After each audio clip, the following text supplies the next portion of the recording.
शुरू अल्लाह के बबरकत नाम से जो मालिक कायनात भी है, मालिक शहसिहात भी है, और लाखों करोड़ों दरूद हुजूर अकरम सल्लल्लाहु अलैहि वसल्लम की ज़ात पर। वॉलवाइज का जो सफ़र हमने 1 जनवरी को स्टार्ट किया था, आज उसको कामयाबी के साथ 1 साल मुकम्मल हो गया है।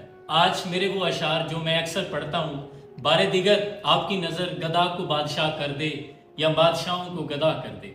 मेरे मालिक तू जब चाहे किसी को क्या से क्या कर दे।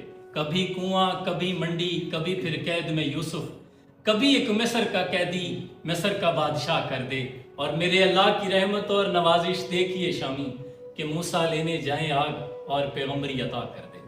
वही तो फैसला करता है पत्थर के मुकद्दर का, किसे ठोकर पर रखना है और किसे अस्वद बनाना है। मैं आप लोगों से भी ये कहूँगा जो ज़िंदगी में कुछ स्टेप्स लेना चाहते हैं तो इधर उधर की बातें सुनना छोड़ दें, जो करना चाहते हैं वो कर गुजरें। शाकर शुजाबादी ने कहा था कि तुम मेहनत कर, मेहनत दा सिला जाने खुदा जाने, तू दीवा बाल के रख चा, हवा जाने खुदा जाने, ए पूरी थीवे ना थीवे मगर बेकार नहीं वेंदी, दुआ शाकिर तू मंगी रख, दुआ जाने खुदा जाने। सलाम पहुंचे।